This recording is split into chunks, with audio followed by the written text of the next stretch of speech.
Va subiendo. No, pero yo les tomo. ¿Es por cada problema yo les sumo? No, o tomo los mejores. Cada uno más del mismo. Yo había puesto que se dividía el total de los ejercicios que nos entregaban con un máximo de 100. No me acuerdo la regla que inventé, pero... Yo lo estaba leyendo todo el tiempo y dice así como, cada ejercicio le pondera tanto, si lo hace en grupo, así tenía... No, sí, está bien, sí, esa parte la acuerdo. Ya, pero cada ejercicio pondera un 20avo. Sí, entonces, sí. Era 24, era la suma de los 24, pero cada uno dividía el 30.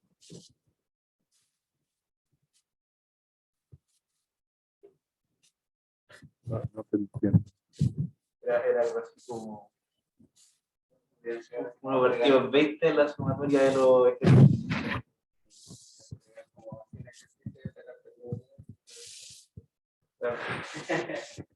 Uno entregaba más de 20 ejercicios siempre, porque la idea es que fueran acumulando puntaje. Claro. De hecho, con este ejercicio, con puro 4, también se pega 27. Claro, esa era la idea, o sea, que el que lo trabajaba perfecto hacía menos. Claro. Y si no, iba sumando. Sí, está bueno eso, ¿o no? Sí, pues yo en la primera vez saqué 2.4 y 2.2. Porque no entendía nada y me puse a estudiar y ahora me estaba sacando puro 7. Entonces, si entrego 2 ejercicios más, me pondrían como si hubiera sacado 2. Está bien. Está bien. O sea, está funcionando el esquema. Sí. Van a terminar con re buenas notas. Bueno, tendré que pensar un buen control para la próxima semana para ver cuántos saben. Para ver cuántos saben en realidad. Sí, pues está bueno. Ya me imagino que lo saben todo, ¿no? Oye, me puse a anotar todas las ecuaciones en la pizarra Las ecuaciones que tienes que saber son como 4. Pero si es que todo se resume en 4 ecuaciones. Pero de ahí hasta que todas las otras ecuaciones a partir de las 4. Hay alguna aplicación, así cómo se calcula el flujo, cómo se calcula una inductancia, pero esos ya son detalles. Puede ser magnético, polo. De todo. Bueno, chicos, vamos a ver, ¿qué es lo que les voy a contar? Les voy a contar un poco de campo magnético en la materia, ¿ya? Porque realmente siento, es muy importante, por lo menos en mi concepto, como parte de un curso de electromagnetismo, incorporar ese conocimiento. Y 2, hay un problema de completitud, porque hemos estudiado el fenómeno electromagnético en 2 partes, ¿cierto? Primero lo eléctrico, y desarrollamos una manera de pensar el problema. ¿Ya? Identificamos qué genera el fenómeno y después le dimos un tratamiento muy sistemático siempre. A partir de una ley de fuerza definimos la idea de campo electromagnético y así fuimos avanzando. Y después, primero en el vacío y después lo vimos en presencia de medios materiales. Y después repetimos el ejercicio con el fenómeno magnético. Hemos hecho con la única salvedad que hay un fenómeno nuevo asociado al magnetismo, que es el fenómeno de inducción electromagnética. Pero por lo demás, lo único que nos falta es ver cómo se comporta el fenómeno magnético en presencia de medios materiales. Y ustedes podrían tener la duda, ¿por qué no lo hicimos a la cola de estudiar la magnetostática? Como lo hicimos en el caso eléctrico. La pregunta es, ¿por qué metí inducción primero? ¿Ya? Claro, el drama es que para entender bien el comportamiento microscópico de los materiales desde el punto de vista magnético, hay que entender que el fenómeno de inducción existe. Ahí es donde uno lo amarra. Hay textos que lo tratan, hacen caso omiso al fenómeno de inducción para ver el magnetismo, pero yo prefiero tenerlo ya presente como una herramienta. Ya. Eso es lo que quiero mostrar. Les voy a publicar, por supuesto, la clase más allá de esta grabación. ¿Está funcionando ya? Grabando, sí. Tengo unas notas, se las voy a subir. Son esas que están ahí, las van a ver. No se las alcancé a subir. Bien, básicamente yo voy a estudiar magnetismo. Y esto tiene que ver, lo que me interesa es cómo se modifica el campo magnético en presencia de un medio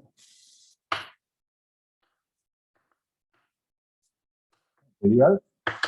Y la pregunta es, ¿por qué debiera modificarse? ¿Ya? ¿Por qué debiera modificarse el campo magnético cuando yo tengo un medio material? ¿Ya? ¿Hay alguna razón? O sea, ¿qué hace el medio que modifica el campo? ¿Se les ocurre algo o no?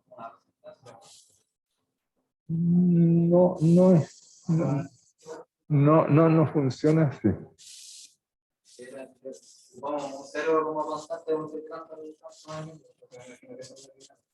Eso es claro. Haciendo el análogo con el caso electrostático, el musero es la que cambia. La pregunta tiene que ver como con la momentos magnéticos que tenían los materiales, ¿no? Claro. Los dieléctricos, los diamagnéticos, paramagnéticos y los ferromagnéticos. Claro, esas son distintas formas en cómo reacciona magnéticamente un medio material, ¿ya? Porque no todos reaccionan de la misma forma. Pero el problema es esto: si yo ando buscando algo que modifique al campo magnético, tengo que buscar un efecto que me genere esa modificación al campo magnético. ¿Ya? Es decir, en presencia, si yo tengo un campo magnético, en presencia de un medio material, algo tiene que haber en el medio que me genere un campo magnético B minúscula, que me modifica a un B efectivo que es B más B minúscula. Y hay algo dentro del medio que me está generando un nuevo campo magnético que se suma positivo o negativamente al campo externo que estoy aplicando. Entonces, el estudio de magnetismo tiene que ver con descubrir cuál es la fuente de este campo magnético que modifica el campo externo. Cuando uno busca la fuente de este campo magnético, debido al medio material, tiene que mirar qué características microscópicas tiene el medio material que podría generar un campo magnético. Recuerden que los campos magnéticos no tienen que ver con las cargas eléctricas, sino que tienen que ver con corrientes. ¿De acuerdo? Ya. ¿Y dónde hay corrientes en un medio material? Un medio usual así. ¿Ah? No, en cualquier medio material. Cualquiera, da lo mismo. Agua, puede ser un pedazo de madera, hierro, o fierro, o lo que usted quiera, o plumavit, cualquier material. ¿Qué tiene el medio material? ¿Dónde están las corrientes que generarían ese campo B minúscula que modifica el campo externo? En el medio. No, claro, es que tienes que ser más preciso. El mecanismo de generar corriente dentro de un medio material está en torno a los átomos, ¿sí? Y son los electrones que están orbitando en torno al núcleo del átomo. Eso es, si tú lo observas, el mecanismo por los cuales permanentemente se está generando una corriente en el espacio. Hay miles de estas corrientes. ¿Ya? Entonces, el medio material, en realidad uno le entiende el origen. de los campos que genera un medio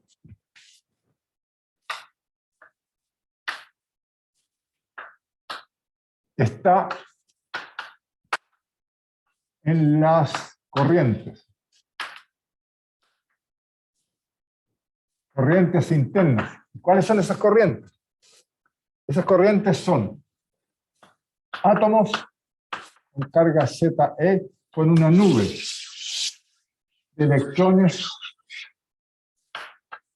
que tiene la carga contraria, para que sea neutro. Pero esta nube de electrones está en movimiento y genera en torno al núcleo, es el equivalente a esto.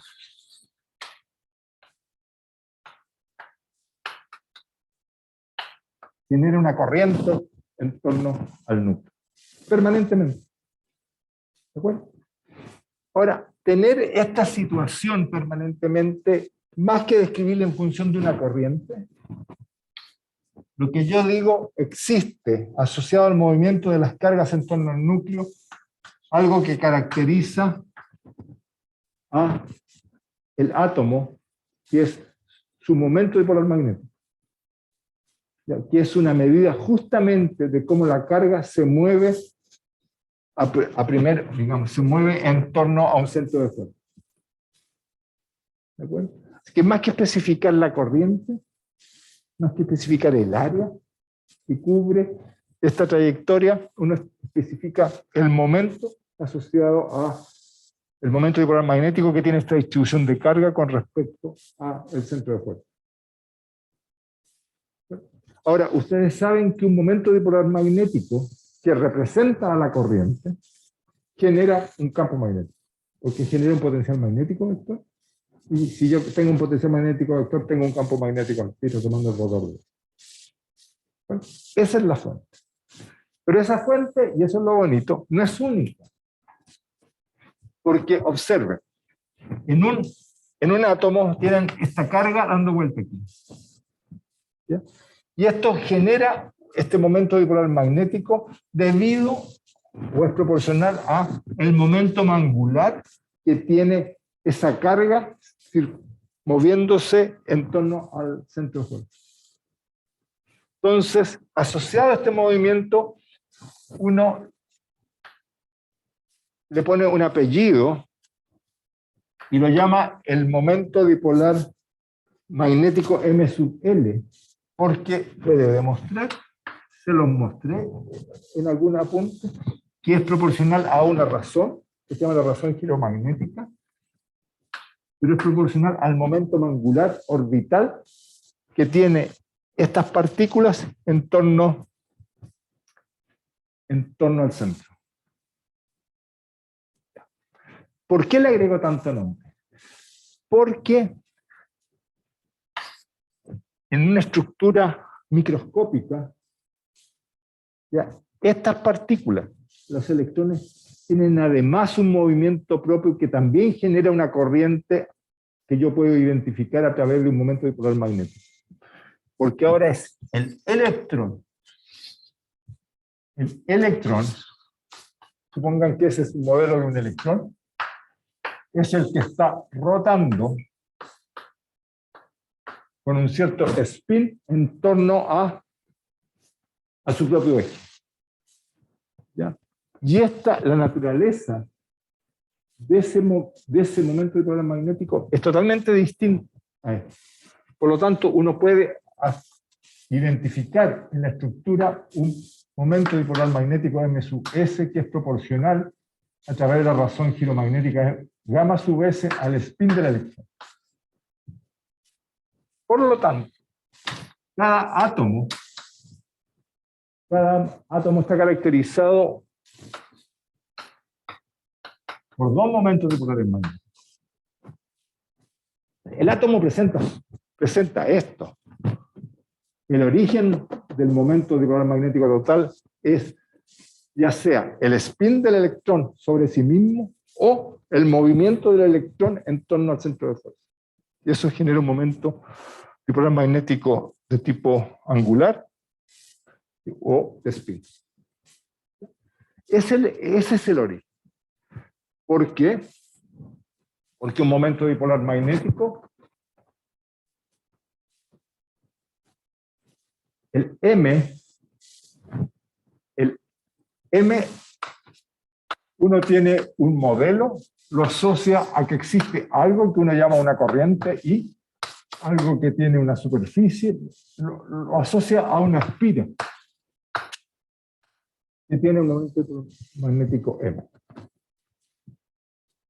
¿Ok? Se los puedo mostrar o lo van a ver después con más detalle. Ahí tienen. Esos son los dos dibujitos bien hechos, más bonitos. El primero, se refiere a la carga electrónica que está orbitando en torno, genera un momento angular orbital. Y el otro es el spin rotando sobre sí mismo. Ahora, un medio material está hecho de muchísimos momentos dipolares magnéticos. Y en general, los momentos dipolares magnéticos asociados a cada uno de los átomos que forman el medio están distribuidos al azar. Lo que implica que la suma de los m sub k sobre todos los átomos posibles en realidad es cero. Y si esa suma, o sea, si todos estos momentos dipolares magnéticos apuntan en esta visión clásica, apuntan en distintas direcciones, el efecto neto que están generando es nulo. Razón por la cual magnéticamente estos medios no generan ningún efecto. No es porque no esté la fuente, sino que tiene una distribución aleatoria en el espacio, en cualquier muestra, que es cero. Por lo tanto, no generan efecto. Salvo en un conjunto de materiales. Esto en general en todos, salvo los que vamos a llamar principalmente materiales, salvo en realidad son los para y en los ferromagnéticos. Magnéticos. Estos son materiales bien especiales. Y la gracia que tienen esos materiales es que la suma de todos estos momentos dipolares magnéticos en estado natural es distinta de efecto. Entonces permanentemente están generando un efecto. El caso típico es un imán, lo que uno reconoce como un imán. Porque el imán es un pedazo de medio material que en forma natural está generando un campo magnético. Y como lo verifico poniendo un imán cerca al lado del otro. ¿Ya?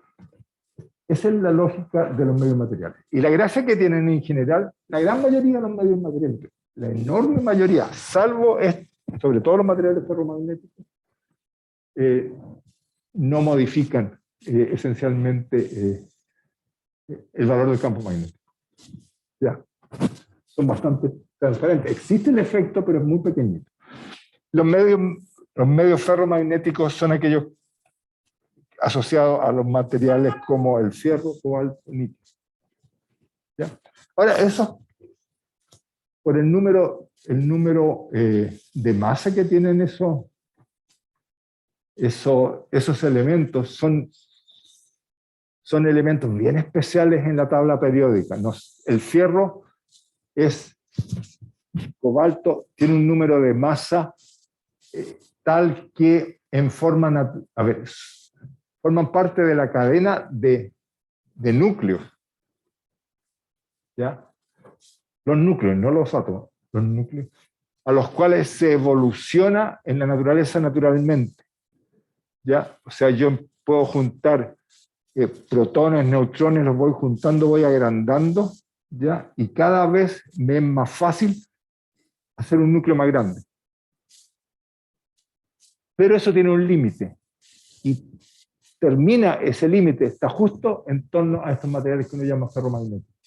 Después, si quiero hacer naturalmente materiales más pesados, que es un material como el plomo, por ejemplo, así libremente yo no puedo evolucionar de un protón y un neutrón juntando partículas hasta el plomo. Necesito meterle energía externa para que se peguen los núcleos. Eso normalmente, esa pega la hace gravedad.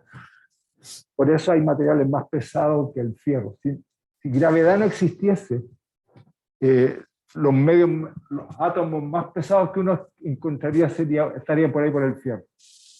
Y son justo aquellos que presentan estas características especiales.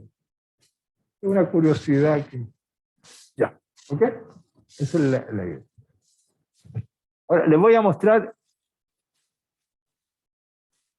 Ahí tienen ejemplos de algunos átomos. ¿Ya? Y para los que lean, los que miren esta grabación, yo les pido que lo hagan teniendo el apunte de la clase en paralelo para que vean a qué me estoy refiriendo. Y ustedes, lo que he mostrado aquí, algunos átomos son más o menos livianos. Helio tiene un elemento de carga, el helio tiene dos protones, el litio tiene 3, el oxígeno tiene 8 en el núcleo. Eso significa que tiene el mismo número de electrones. El sodio 22 tiene 11 protones, por lo tanto tiene 11 electrones dando vueltas. Entonces, acá lo que les estoy mostrando es qué está dando origen al momento dipolar M. Lo que dibujé, lo que escribí a la derecha es el estado en la configuración química de la estructura electrónica de los átomos. Y la conocen. N, el primer número grande, no lo tengo, bueno, el primer número es el número cuántico principal, que se llama, que es una manera de rotular los estados energéticos en que se pueden situar los electrones. S corresponde al momento angular, es L, corresponde al valor del momento angular. L igual 0 es el mínimo y corresponde al estado esférico. Y después L igual 1, L igual 2, son distintas deformaciones en el espacio, etc. Y el índice superior representa el número de electrones que estoy metiendo en el sistema. Eso ¿recuerdan eso? ¿Eh? No, el de arriba no. El principal, el secundario y el momento magnético. Sí, pero este no es el momento magnético. El número de arriba es el número de partículas que están metidas en el estado. Porque mira, este estado, el hidrógeno corresponde a un electrón dando vuelta. Ya tengo el positivo aquí y tengo un electrón dando vuelta. En el estado fundamental, ¿en qué estado? A ver, los electrones no están en órbitas clásicas, sino que están en estados cuánticos. Eso me imagino que lo saben súper bien de curso de introducción a la física moderna. No sé si algo callaron en ese curso, pero... ¿En qué? Ah, sí, me imagino, porque en química le dan, lo repasan y lo repasan. Entonces, ya, los estados, a ver, en un átomo, en un pozo de potencial hay estados posibles donde las partículas pueden instalarse. Esa es la lógica de cómo se construyen estas estructuras.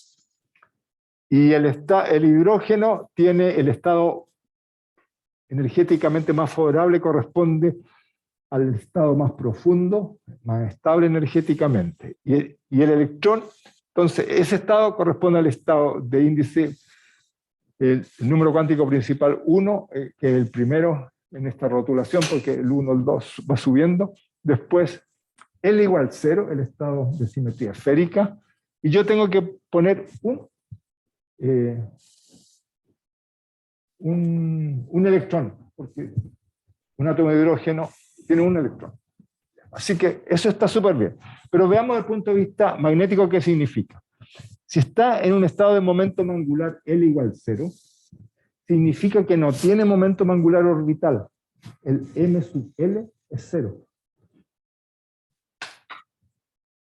Porque L igual 0 corresponde a un estado de simetría esférica. Y si tiene simetría esférica, en 3D no tengo momento dipolar magnético. ¿Sí? O sea, esto que uno siempre dibuja un momento dipolar magnético no es tan cierto.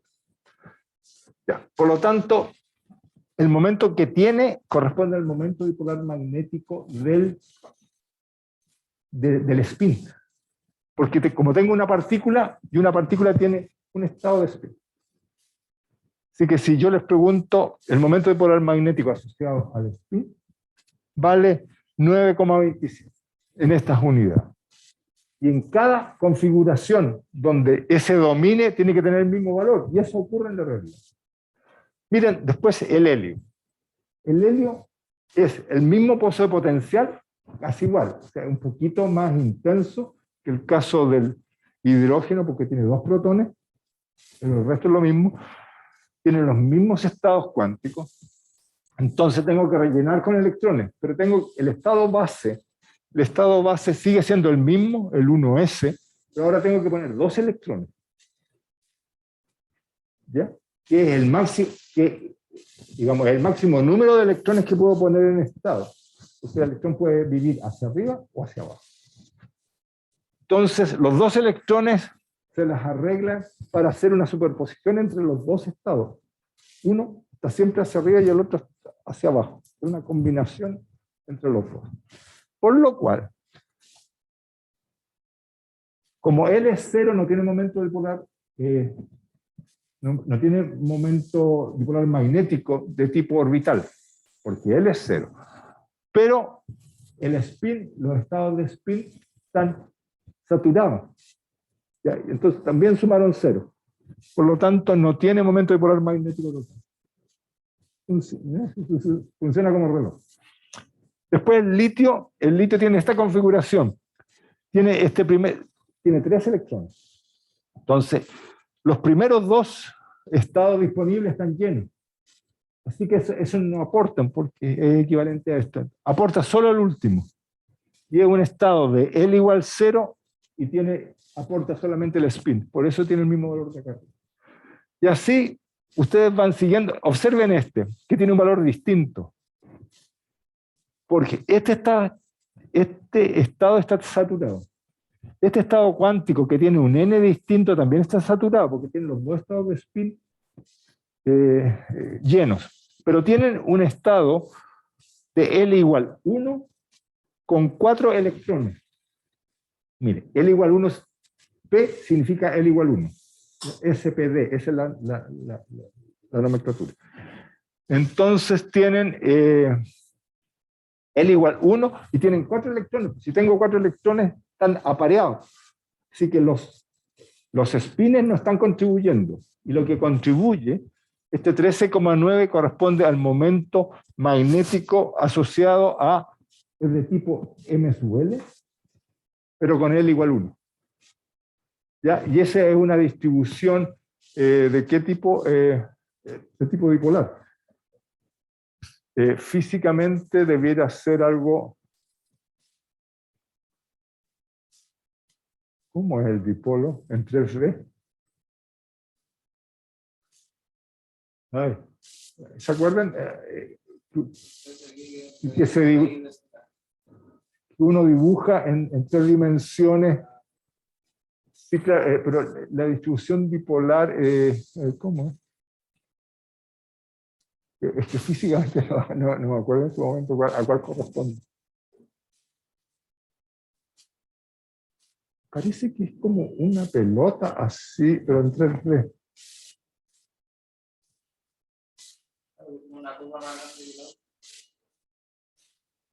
Esa es la L igual 4, la L igual 2.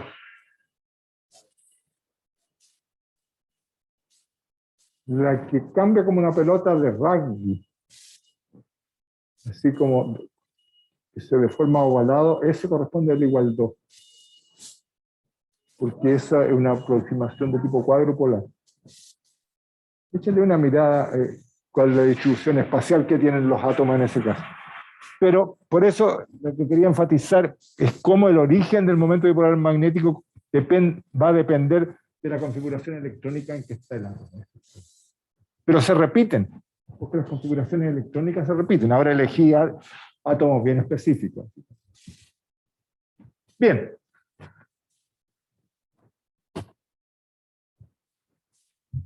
¿Hay algo más que tenga aquí?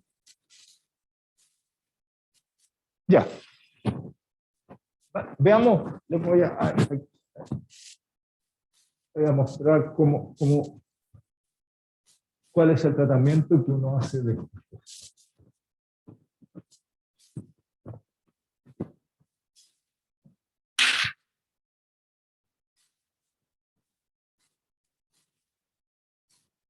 El tratamiento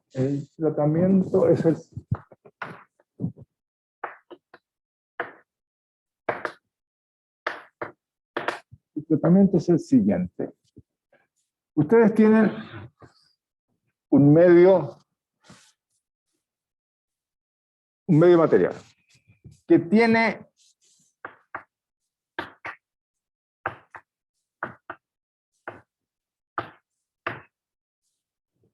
digamos muchísimo n, con un n muy grande, momentos dipolares magnéticos. ¿Ya? Desde el punto de vista magnético, eso es un medio. Y lo que voy a suponer, el caso trivial es que estén aleatoriamente distribuidos. Cuando yo pongo un campo externo, ustedes recuerden que si yo tengo un momento dipolar magnético y yo pongo un campo externo, los momentos dipolares tienden a rotar y a alinearse con el campo magnético. Eso siempre va a pasar. ¿Ya? Así que este medio puede inicialmente estar distribuido aleatoriamente, la suma de todos estos m puede ser 0, o puede tener una resultante. Entonces vamos a suponer que tienen una distribución dada. No sé si el valor es 0 o el valor es distinto de 0. Así que en lugar de trabajar con todos estos momentos dipolares magnéticos, lo que uno hace es tratar de definir una magnitud, un vector, que se llama el vector de magnetización. ¿Ya? Que es una medida, es una densidad de momentos magnéticos por unidad de volumen. ¿Ya? Entonces, lo que uno trata de introducir para describir el medio, introducir algo que se llama el vector de magnetización.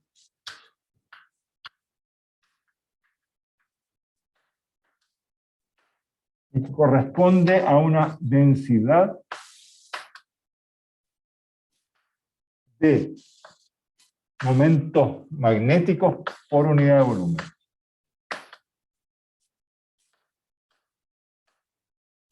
Lo que uno está haciendo es, en lugar de trabajar microscópicamente con cada uno de los momentos dipolares magnéticos que puedan existir en el medio, trato de introducir este vector M, que es una medida macroscópica ya del comportamiento del medio.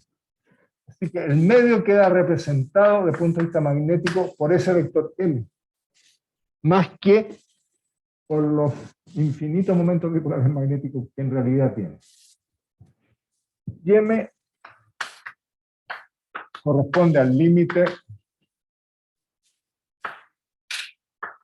cuando delta tau tiende a 0 de la suma de todos los momentos dipolares magnéticos contenidos en el volumen delta tau por unidad de volumen. Es un límite. ¿Fijan? El número de momentos dipolares magnéticos contenidos en el espacio delta tau por unidad de volumen. ¿Ya? Eso me da, a esa medida es la que llamo el vector magnetización. Y formalmente esto se escribe como la derivada del momento, la derivada de m a v tau. Eso es una, digamos, una manera formal de escribir esa definición. ¿Ya? Es como la variación de esta función momento dipolar magnético, suponiendo que fuese continua, por unidad de volumen. Momento dipolar magnético. Que eso es una manera de no estar escribiendo el límite todo el tiempo. Esa es la definición de M y en esto se basa todo el juego. ¿Por qué? Por lo siguiente. Porque conozco, ustedes conocen, en realidad, que si yo tengo un momento dipolar magnético,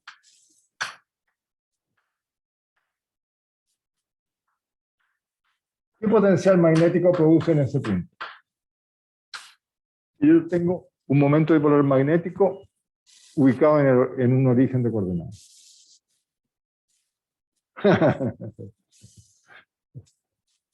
Exactamente, pero es una formulita que tienen que saber para el juego, ¿cierto? Uno conoce cuánto vale.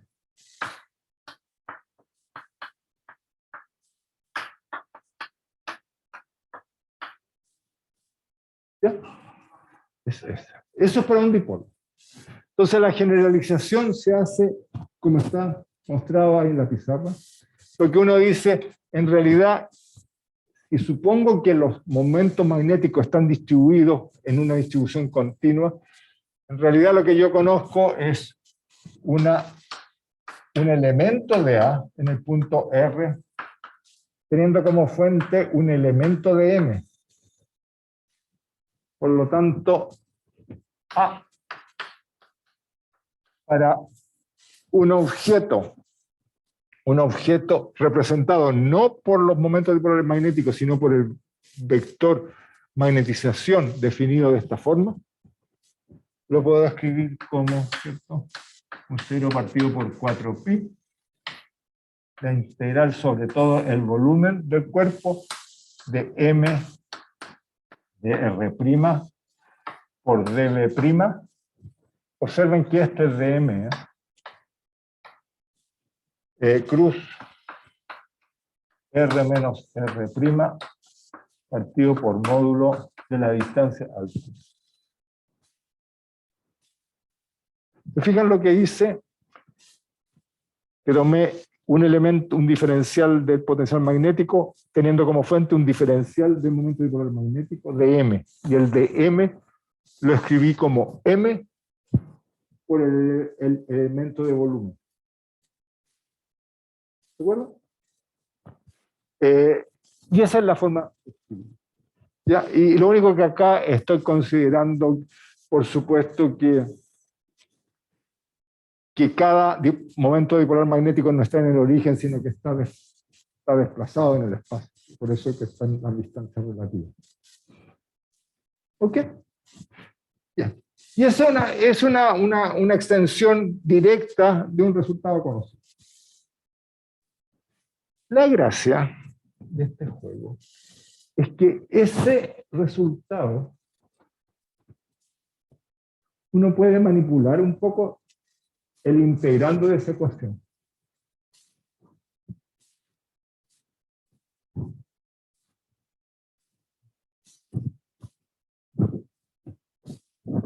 Lo puede manipular. Dime.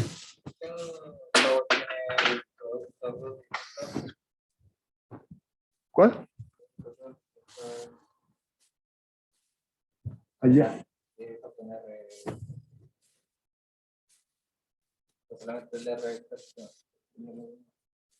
Arriba se me. Ay, claro que está malo aquí. Perdona. Ahí está mal. Bien, gracias. Están afinando el ojo, ¿eh? Está bien, me equivoqué. Ya, tengo que corregir. Bien, la gracia de ese resultado, no se los voy a hacer, son 2 o 3 pasos. es que ese mismo resultado que está allá abajo, lo puedo escribir así, como la suma de dos términos. Uno que es mu0 partido por 4pi, la integral sobre el volumen de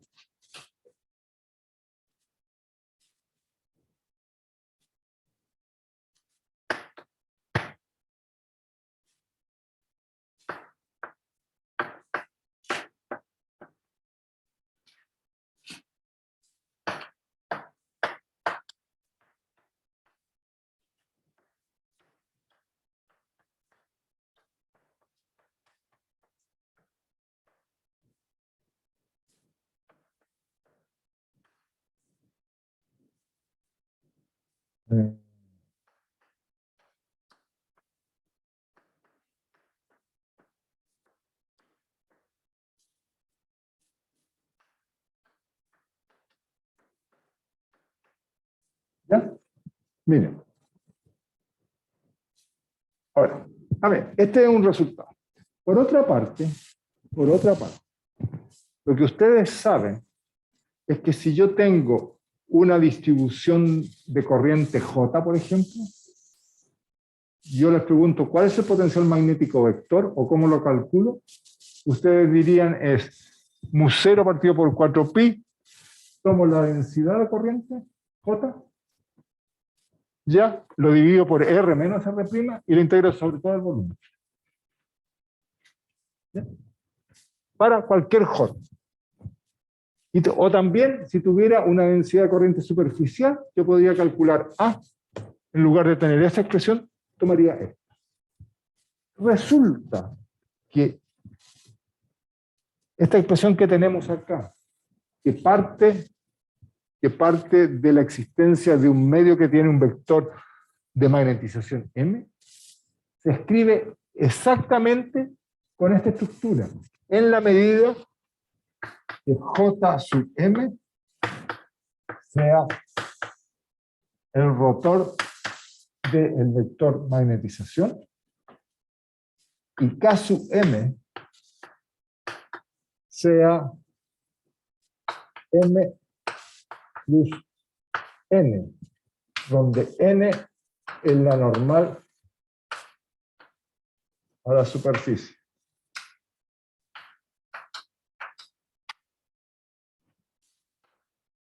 Y estas son las densidades de corriente de magnetización.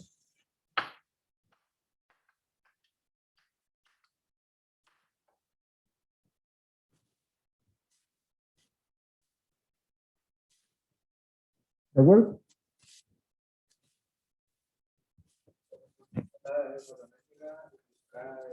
Superficial. Sí. No hay línea. No hay línea. Porque no hay línea. Estoy trabajando, porque estoy hablando de un volumen de material. Y el volumen tiene, el material tiene su volumen y tiene la superficie que encierra el volumen. No puedo tener, no sale el cable de esa estructura. ¿Perdón? Ya. Bueno, esto es un juego equivalente. Miren, si ustedes reemplazan esta expresión acá arriba y esta expresión aquí, ¿ya? Y la trabajan, rehacen este resultado. O al revés, desarrollan este resultado y llegan a dividen esta expresión de esa forma. Eso normalmente se hace tomando esta parte del resultado, escribiéndola como un gradiente de 1 partido por módulo de R menos R', ¿ya? Y después tienen acá entonces un vector cruz un gradiente. Y darse cuenta que eso corresponde a un término donde que está relacionado con el rotor de la cantidad, el rotor de del rotor de M partido por módulo de R menos R'. Ya, ustedes lo expanden y ahí se generan los dos términos. Estos típicos trucos que he practicado durante el curso. Bien, ¿qué significa? Porque ya me imagino que aprecian que estoy siguiendo el mismo camino que seguí con los medios dialécticos. Aunque en esa época hablaba solo yo. Claro que ustedes estaban en paro cuando yo... ¿Ya? Pero exactamente la misma lógica, miren. Tienen un medio que tiene un vector magnetización M, y en lugar de calcular el campo magnético a partir de esta magnetización, en lugar de calcular el campo magnético usando alguna de las expresiones que tenemos, lo que me dice un poco el desarrollo teórico es que yo puedo reemplazar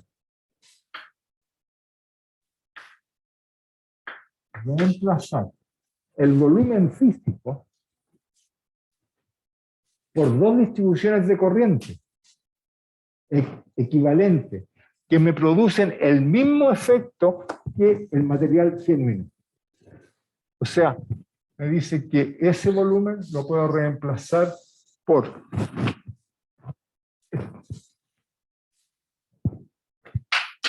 esto es punteado, es solo para delimitar el volumen, pero aquí hay un volumen donde hay una corriente, que es una corriente de magnetización que está circulando dentro de este volumen. Más en la pura superficie, una corriente K sub M. Aquí no hay nada adentro, en la superficie que encierra el volumen. ¿Ya? Que para un punto en el espacio me produce exactamente el mismo efecto que me produce el medio material de verdad. En otras palabras, el tratamiento de un medio magnetizado pasa por determinar cuáles son sus corrientes de magnetización equivalentes, que son J sub M y K sub M, y con ellas calcular el campo magnético usando todas las técnicas conocidas, porque este cálculo es el cálculo de la magnetostática que ya conoce. ¿Ya? Este cálculo es lo mismo que yo les diera un plano con una densidad de corriente, qué sé yo, J, que va en una cierta dirección. O sea, las técnicas que ustedes conocen son directamente aplicadas ahora para J sub M y K sub M. ¿De acuerdo? O sea, y uno conecta con lo que sabe el tratamiento del medio material y lo simplifica mucho. Va a depender cuán complicados sean la J sub M y la K sub M que resulten para un problema de eso. A modo de ejemplo, ahí está el dibujito. Ahí miren, tiene un ejemplo de un imán. Un imán, lo pueden considerar, el imán es el morado, usando colores locos, depende del estado de ánimo.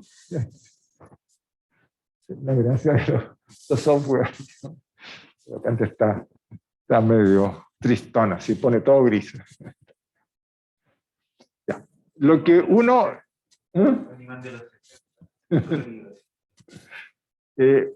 la idea de ese caso es el ejemplo que quiero discutir para efecto de la grabación, y hago referencia a el ejemplo indicado en el apunte, es estudiar un imán. ¿Cómo calcularía el campo magnético de un imán?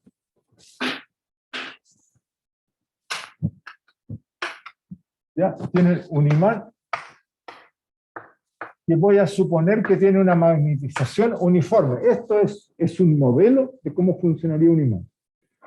Un imán, por alguna razón, todos los momentos dipolares magnéticos están alineados, de tal manera que en este imán particular que quiero estudiar, la magnetización es uniforme y apunta todo en una cierta dirección. La pregunta es... Ahora, está bien, y vamos a mirar cómo se hace. ¿Cómo calculo el campo magnético que generan en todo el espacio? Y bueno, ahí está desarrollado. Básicamente, uno, en lugar de intentar calcular directamente a partir de una fórmula o una expresión, a partir de la magnetización disponible, lo que uno hace es calcular cuáles son las densidades de corriente de magnetización, J, que vale rotor de M, pero M es uniforme, entonces en este caso es 0. En el volumen del cilindro, que modela al imán, no hay corriente. En el modelo, o sea, físicamente sí hay una serie de... Está toda la estructura misma, están todos los átomos orientados, ordenados, pero en el modelo no hay corriente, no genera efecto. Y hay un caso M, que es M cruz la normal, a la superficie. Pero si, imagínense si esto es K, esa dirección hacia arriba, la dirección de la magnetización es K. M cruz la normal, hay dos tipos de superficie acá. Hay superficie, que es la superficie del manto, y las tapas. Las tapas no contribuyen porque las tapas están, la normal a las tapas tiene la misma dirección que la normal, que el vector magnetización. Entonces, en las tapas no aparece corriente superficial. ¿Ya? Pero en la dirección normal del manto corresponde a la dirección radial en la radial, en coordenadas cilíndricas. Por lo tanto, K cruz, la dirección radial, les da la dirección θ, que es la regla de la mano derecha. No es nada más que eso. Entonces, esto les da M en la dirección θ. ¿Ok? Bien, entonces, este problema, que en principio parece complicado, no es nada más ni nada menos que estudiar un problema de un cilindro que tiene superficialmente una densidad de carga K, M, que recorre el manto. Pero este problema ya lo conocemos, es el problema de la bobina.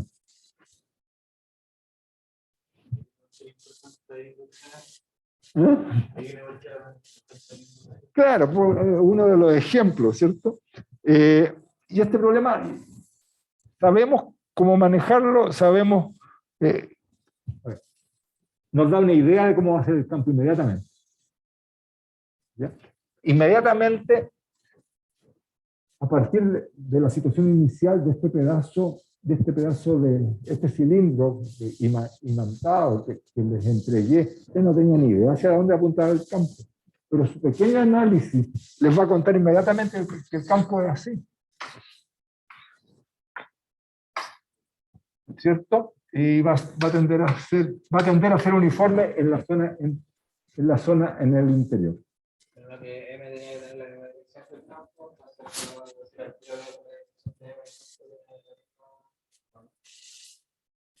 Sí, también. Sí, porque A es proporcional a M. Claro, y ya eso saben que A siempre apunta en la dirección, no siempre, ¿eh? Es cuando es uniforme. No, M es el que rota la dirección del campo. Entonces, si tenemos la dirección de M. No, ten cuidado, es otra cosa. Lo que tú estás diciendo es cómo funciona este imán si yo pongo un campo externo.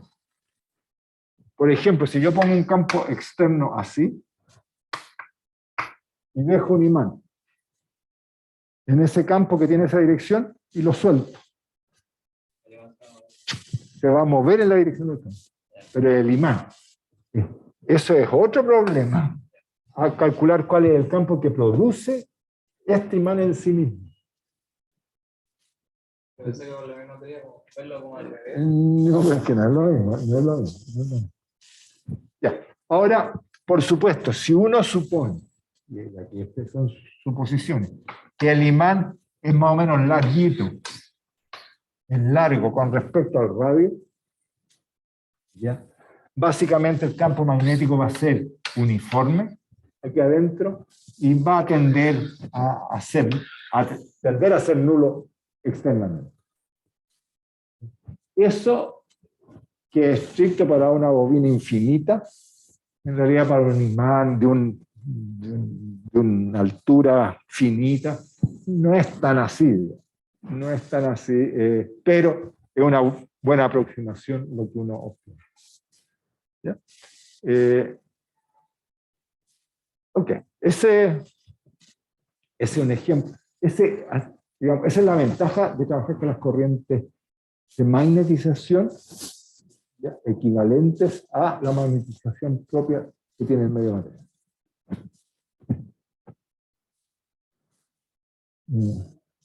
Ya. Lo que hay que responder, terminar de responder para cerrar el negocio acá es cómo se modifican las ecuaciones del campo magnético.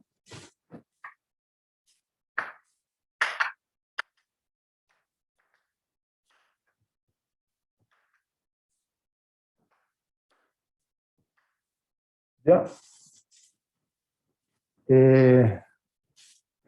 Recuerden ustedes la ley circuito de Ampère. Estamos todavía trabajando en principio en sistemas que, digamos, no dependen del tiempo.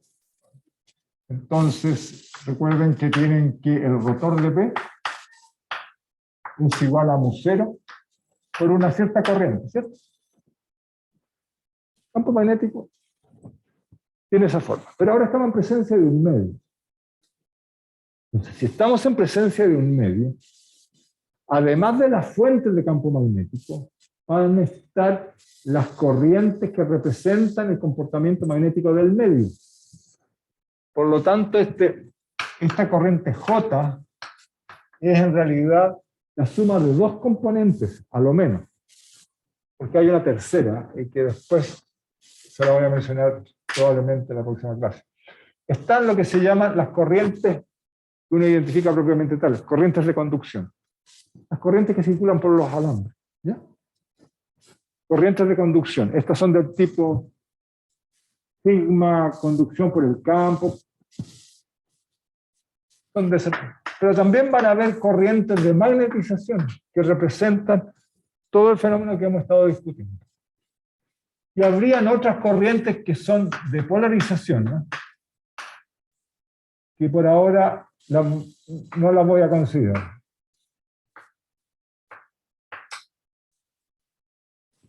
¿A qué se refiere las corrientes de polarización? Si yo tengo un medio dieléctrico y le aplico un campo eléctrico, esto siempre se polariza. Y uno reemplaza el medio dieléctrico por cargas de polarización. Ahora, si el campo varía en el tiempo, las densidades de carga de polarización que aparecen también van a variar en el tiempo. Si yo tengo cargas que se mueven en el tiempo, generan corriente, pero su origen tiene que ver con la polarización, con las cargas de polarización. ¿Sí? Pero por ahora no voy a considerar ese efecto, se lo voy a contar más adelante, porque no es muy relevante. Pero este sí es relevante. Pero la J de magnetización es rotor de M. Por lo tanto, si yo reescribo estas cosas, lo puedo escribir así.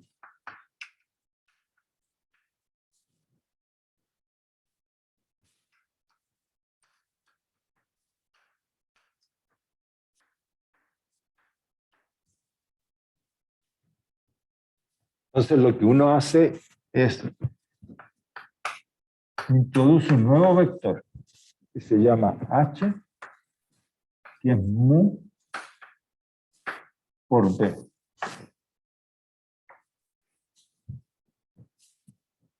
¿Ya? Donde mu es igual... No, perdón. No, todavía no. Ya, me adelanté demasiado.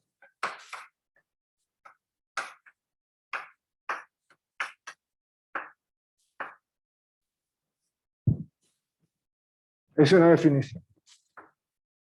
Un nuevo vector que es parecido al campo magnético, pero no lo es, porque incluye el efecto de la magnetización.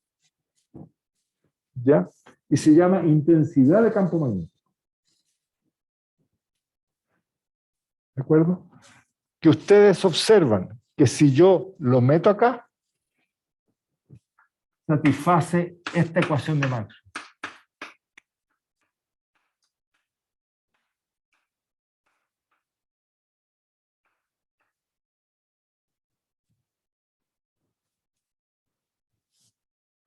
Y hace lo siguiente, miren. El vector intensidad de campo magnético, el vector H, se relaciona solo con las corrientes de conducción, independiente del factor mu, independiente del medio. ¿Ya?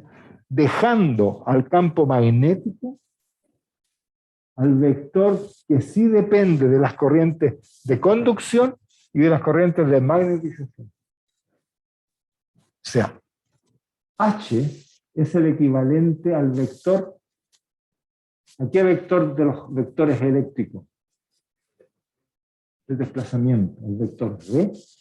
Y B es el vector relacionado al campo eléctrico. Es el equivalente. Ahora, esto es súper interesante. Eso es súper interesante porque si yo hago una bobina, ¿sí?, por la que pasa una cierta corriente, independiente de que esté hecho el núcleo de la bobina, donde enrollé el alambre, puede ser de fierro, de aire, de plástico, el valor de H es siempre el mismo, porque es independiente del medio.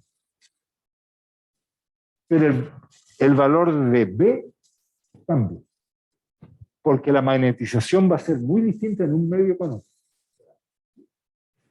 Y B es el vector que tiene que ver con el flujo magnético. Y el flujo magnético, cuando varía en el tiempo, es el que tiene que ver con la FEM inducida. Así que los efectos pueden cambiar dramáticamente para efectos de la FEM inducida si un medio es capaz de ser magnetizado o no. Y ahí es donde salta la enorme diferencia entre un material ferromagnético y un material no ferromagnético. Eso es tremendo. ¿Ya? Pero esa es la gracia de este planteamiento. ¿Ya? Que H depende solo de las corrientes de conducción, así como D dependía solo de las cargas libres. ¿Ya? Y el resto era fenómeno acoplado. Eso es,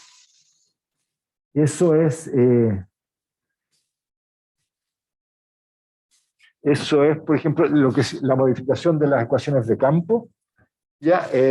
Y por supuesto, si ustedes tienen esta ecuación, aplican teorema de Stokes y sacan un mecanismo, digamos, aplican la integral de línea sobre H igual a la corriente que cruza la superficie que tomaron para integrar. Entonces, les da una estrategia de cómo calcular estas cosas, porque dado un problema, si yo conozco la corriente de conducción más allá del medio que esté involucrado, puedo calcular H directamente. Con las mismas técnicas que ya conocen, que ya han practicado. Son las mismas técnicas que usaron para calcular B en el vacío. Conociendo H puedo empezar a calcular B dependiendo del M que haya en la práctica. ¿Ok? Bien. Eso es un elemento. Y el otro elemento que es clave, hasta ahora ya tengo reordenada la teoría para tomar en cuenta el medio material. Lo que pasa es que tengo que hacer un modelo de cómo se magnetizan los medios.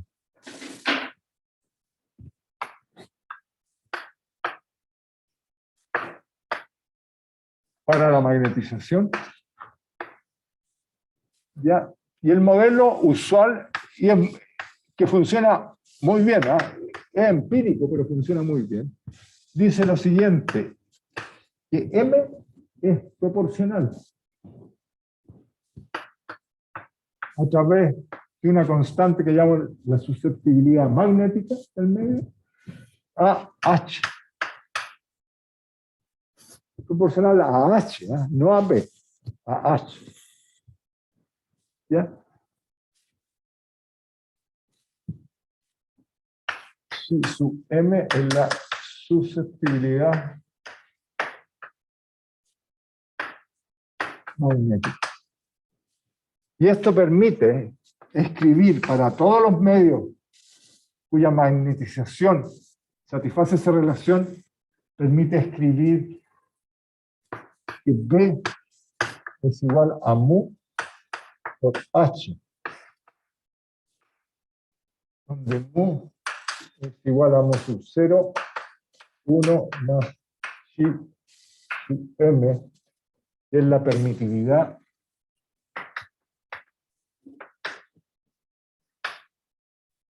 magnética. ¿Ves cómo voy repitiendo todas las mismas lógicas? ¿Ya? Y la gracia de este, ¿ya? Así que en general, ya está, digamos, esto es reemplazando y uno deriva eso. Ahora, los medios van a mostrar una susceptibilidad magnética que es un número mucho menor que 1. Por eso, mu normalmente es casi igual a mu 0. El campo magnético no se ve perturbado por lo mismo, salvo que mu o chi sub m cambie violentamente. De hecho, en los materiales ferromagnéticos, chi sub m o mu es una función fuertemente no lineal y depende del propio campo magnético que estoy aplicando. Esa es la gracia de los materiales ferromagnéticos. Ya, pero formalmente tiene esta estructura. Ahora, este resultado significa, observen, que todo lo que conocen de magnetostática en el vacío es aplicable a magnetostática en presencia de medios materiales, cambiando mu 0 por mu en su resultado. Así nomás. Porque si ustedes hacen para cada problema, hacen todo este largo proceso, van a llegar a la conclusión. Siempre. Porque está construido de esa forma.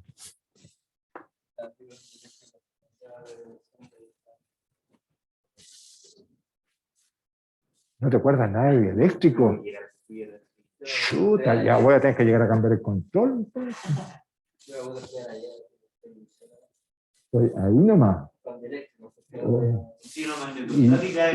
Y yo hace como 3 semanas que estoy estudiando el control y ustedes, estoy mucho más adelantado que ustedes. Que dialéctrico lo pasó, lo pasó súper rápido, entonces no alcanzó a procesar nada. Ay, bueno, pero ustedes se imaginan que algo que obviamente se lo voy a preguntar, ¿no? No, que por eso no está. Lo mismo tengo miedo que no lo sé también. Tengan cuidado, les voy a preguntar de todo, ¿eh? Sí, son las mismas ideas. Mientras no nos pregunte condiciones de Born. Ahí. Ahí. Sí, pero eso es más específico. No voy a preguntar condiciones de Born. No, es que todos los problemas tienen varias maneras de hacerlo. ¿Sí es cierto?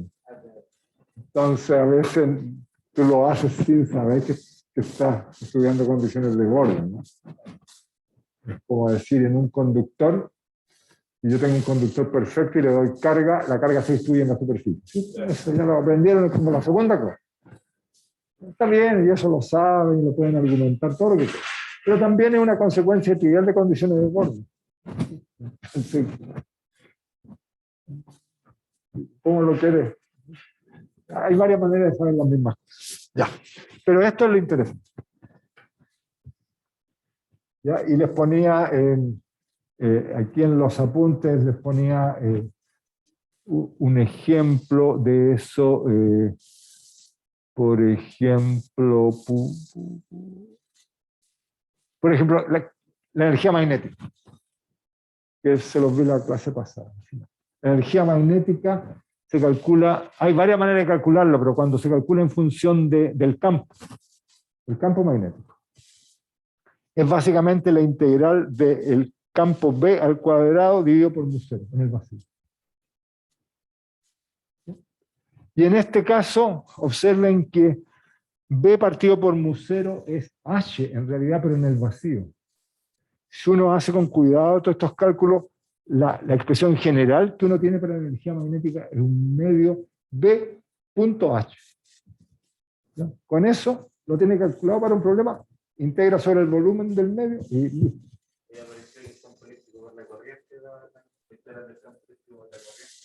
No, pero eso es potencia.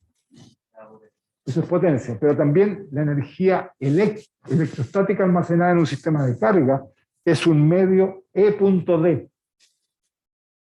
También se los mostré, lo tienen en la clase no sé cuánto. ¿Ya? Es que son todos, a ver, los resultados se van repitiendo, ese es lo que quiero insistir. Y los conceptos son los mismos y uno los repasa, no hace caso omiso a este resultado y lo puede trabajar y llega siempre a lo mismo, porque si toman ese resultado, cambian aquí. Mu0 lo cambié por mu, pero B dividido por mu, B dividido por mu es así. Siempre funciona. Es un ejemplo. Así que ahí está. Un poco para terminar, les voy a comentar algo sobre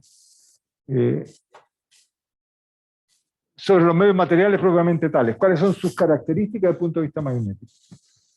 Lo que no voy a hacer en este curso, por lo menos en esta versión del curso, lo que no voy a hacer es entrar a mostrarles explícitamente en cuál es el origen microscópico de esta información que les estoy dando. Lo cual es una pena, sobre todo en el caso ferromagnético, porque es bonito, tiene una relación. Los materiales ferromagnéticos son altamente no lineales. ¿Ya? Y uno en ese proceso aprende cómo hace un imán, pero también cómo desmagnetiza un imán. Un imán no siempre es imán, yo lo puedo hacer no imán.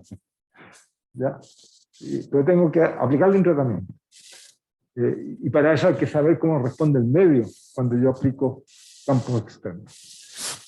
Eso que es lo que se llama la curva de saturación de un material ferromagnético, requiere una discusión y una clase discutirlo, es muy bonito, pero está bien.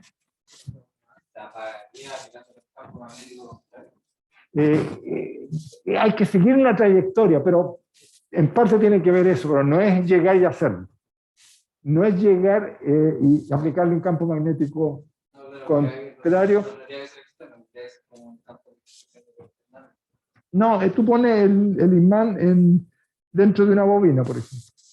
Pero un campo externo, no, entonces tienes que empezar a cambiar la dirección del campo, pero a seguir varios pasos para lograr llevar al imán, que tenía todos sus espines con orientaciones privilegiadas, llevarlo a una situación de desorden. Para que quede un pedazo de fierro así común y corriente. Hay que aumentar la entropía del imán. Claro, es que hay varias maneras, hay varias técnicas, no solo un tema de campos, sino también, por ejemplo, un tema de temperatura. Se calientan muchas veces estas cosas. Las propiedades ferromagnéticas de los medios tienden a desaparecer con la temperatura. ¿Ya? Porque se desordenan los átomos adentro. Y entonces ya todos los spins empiezan a apuntar en distintas direcciones. Los buenos imanes funcionan bien como temperatura ambiente, cosas de ese tipo, pero te va a los 500 grados y ya se echan a perder todo. Por ejemplo, una de las características es que mu, en los materiales ferromagnéticos, es fuertemente dependiente de la temperatura. Cambia el comportamiento. Ahora, yo les recomiendo para un complemento, yo les dejé un apunte en un curso de otra versión de este curso que es la que vi el semestre pasado. Y ahí discutí con mayor extensión todo el problema Aparte que no voy a hacer. Así que échale una mirada porque ahí sale la curva de magnetización y la gracia que tiene el material ferromagnético. Ya. Ahora, en ese apunte no hay mucho de onda electromagnética y ustedes voy a discutir un poquito más de onda electromagnética, así que una cosa por otra. Ya, pero de todas maneras, la clasificación magnética de los medios genérica es en esos tres grupos. Primero están los materiales dia y paramagnéticos. Ya, los materiales dia y paramagnéticos, cuya característica principal es que la susceptibilidad magnética, chi sub m, pero en magnitud, la magnitud es mucho menor que 1. Y si es mucho menor que 1, significa que mu es prácticamente mu sub 0 en todos esos materiales. ¿Okay? Eso lo caracteriza. Ahora, no son iguales, porque en los diamagnéticos la susceptibilidad magnética es negativa. Es chiquita, es muy pequeñita, pero es negativa. Y en los paramagnéticos es positiva. ¿Okay? De hecho, aquí abajo les puse una tabla, ya donde tiene los diamagnéticos y los paramagnéticos, y aquí sean valores de los chi sub m. Primero, observen que los chi sub m acá son todos negativos, y acá son todos positivos, y tienden a ser mucho más chicos en valor que esto. O sea, son chicos al lado de otros más chicos. Igual chicos. Pero el fenómeno existe, depende en la escala de la sensibilidad de lo que uno está haciendo. Ahora, el origen de la susceptibilidad en estos dos casos es muy distinto. En el caso del diamagnetismo, el origen de la susceptibilidad diamagnética tiene que ver con el movimiento de los electrones en torno al núcleo del átomo. ¿Qué es lo que pasa? Ustedes tienen un electrón orbitando. Aplican un campo externo. El electrón va a tender a reaccionar por inducción electromagnética, porque el electrón está enlazando un flujo magnético antes de aplicar el campo. Es un autoflujo. Rota, genera un campo y hay un flujo que enlaza. Si yo aplico un campo externo, el flujo que enlaza tiende a aumentar. Pero no le gusta, ese fenómeno de inducción no le gusta que eso ocurra. Entonces él va a tender a cambiar un poquito la frecuencia o la velocidad con que está rotando para que el cambio de flujo disminuya, sea menor, o sea, tratar de anularlo. Ya. Entonces el efecto va contra el campo externo. Por eso es negativo. ¿Ok? El efecto de inducción, como es reactivo, me genera esta susceptibilidad negativa. No le gusta,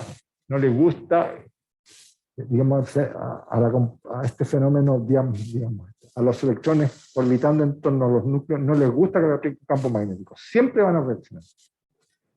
Y como todos los medios materiales tienen átomos, todos, el diamagnetismo está presente en todo medio material. El punto es que frente a otros fenómenos que ocurren, es tan chiquito que se desprecia. O sea, el diamagnetismo está presente en los paramagnéticos y en los ferromagnéticos, porque hay electrones siempre orbitando. Pero no cuenta porque es muy chiquito el efecto. Los paramagnéticos presentan diamagnetismo, pero no es el efecto relevante. Los diamagnéticos son estructuras atómicas que tienen momentos dipolares considerables.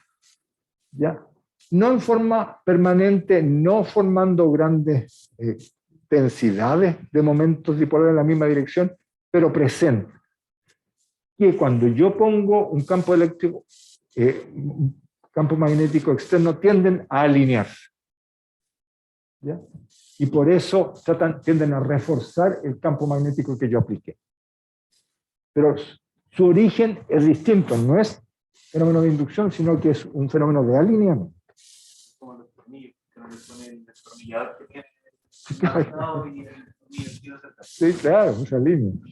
siempre. Así que esos son los diamagnéticos, es un fenómeno chiquito, pero positivo. Ya. Y después vienen los ferromagnéticos, que su gracia es que tienen una susceptibilidad mucho mayor que 0, que 1, ¿sí? Es positiva, mucho mayor que 0. En general dependen de la intensidad del campo que estoy aplicando, ¿ya? Y es mucho mayor que no sucede. ¿Ya? Y la relación es no lineal. Eso es muy importante.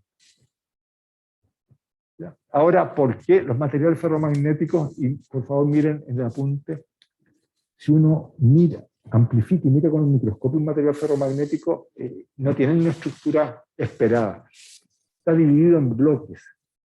Y hay paredes que separan el material en distintos bloques. Ahora, cada zona del material separada por estas paredes tienen todos sus espines alineados en direcciones privilegiadas. Esa es la gracia del material del fierro. Que está adentro, ¿eh?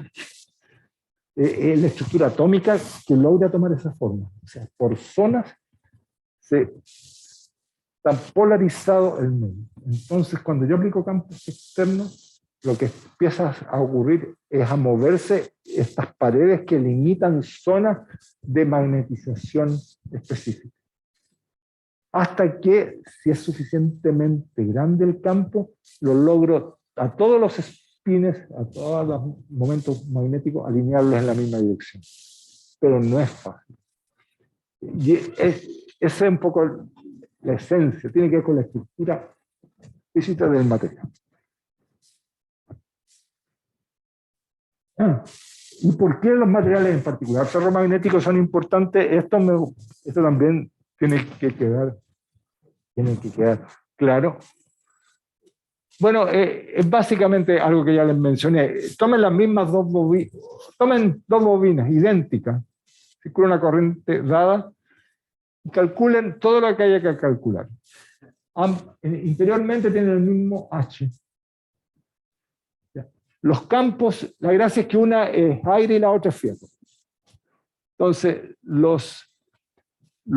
el B, campo magnético B, es distinto. Porque en un caso es mu0H y en el otro caso es mu por H. Después calculo el flujo en la bobina con aire y el flujo en la bobina con fierro. Entonces me salen distintas. Se diferencian por el factor mu.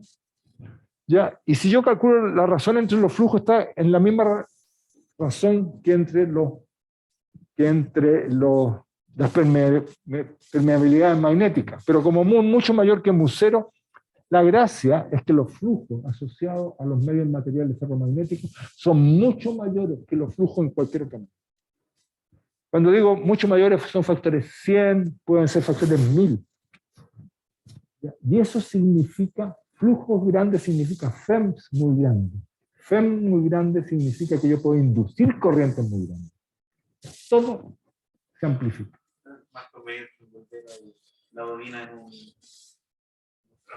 Claro, porque si no, por ejemplo, por supuesto, un transformador, si el núcleo del transformador fuera de plástico, es más o menos el transformador no es muy bueno. Puede hacerse, ¿eh?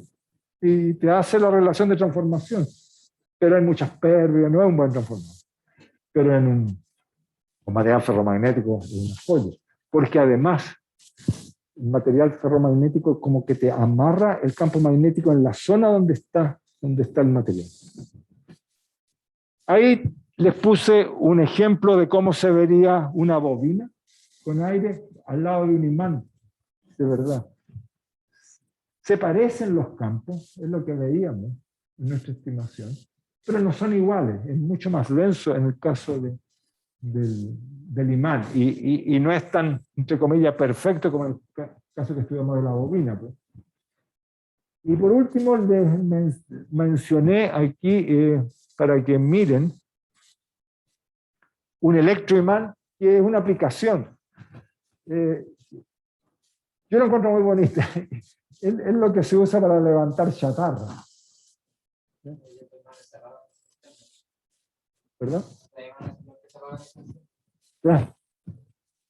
Y bueno, es un ejemplo. Aquí toda la gracia de lo que está ocurriendo es, el electroimán es esta estructura, que en el fondo, aunque se ve cerrada, es una bobina por la que hago circular una tremenda corriente.